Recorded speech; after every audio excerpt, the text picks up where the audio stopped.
ingrained for many of the citizens until 1890, and thus marks were ahead of us. It's the last major crossing along the river, whole horse-drawn carriages before the arrival of the automobile in San Antonio.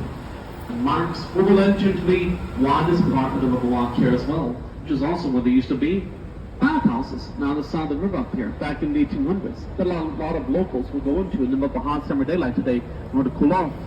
You could walk right into the bathhouse on the banks of the river, open up a trap door and jump right into the water. This is, of course, long before indoor plumbing was modern sanitation was all here in San Antonio. Now, a century and a half later, of course, we had the Westin Hotel to the right of our boat. Itself the last major hotel to have opened along the Riverwalk in the last century.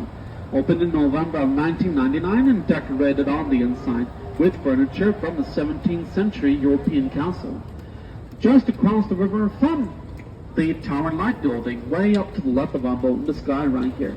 This very popular fixture, the San Antonio skyline right here, which itself opened to the public on June 1st, 1929. It's the Smith & Young Tower, named after its original owners, the Smith brothers, and their lawyer, J.W. Young, who wanted to build this big, huge complex of buildings on this whole area of land to our left, which they planned would be similar to New York City's Rockefeller Center.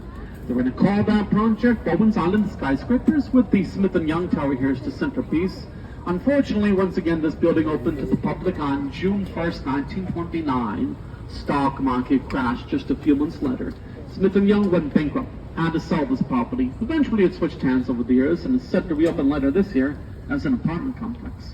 So, in case any of y'all were wondering, there are residential areas along the Riverwalk, most of them up north, a few downtown though. And when this building opened in 1929 as the Smith & Young Tower, if you look below the second floor windows here, you'll see these stone faces. These are called grotesque. These stone faces, or grotesque, were in fact put up here by Smith & Young in the 1920s, originally in order to ward off evil spirits and bad businesses. So of course that didn't work, since again, stock market crashed just a few months later.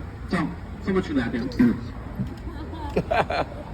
Just past the Tower Light building there, we're going to be sitting by the International Center, coming up to the bottom of our boat.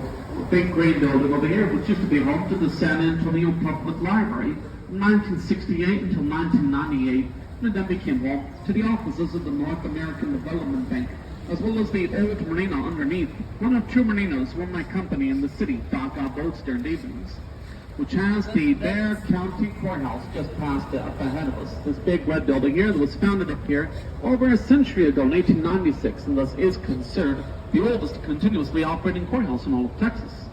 Well, Mark will be exiting gate 4 right here, which is to be approached this green light here. There is a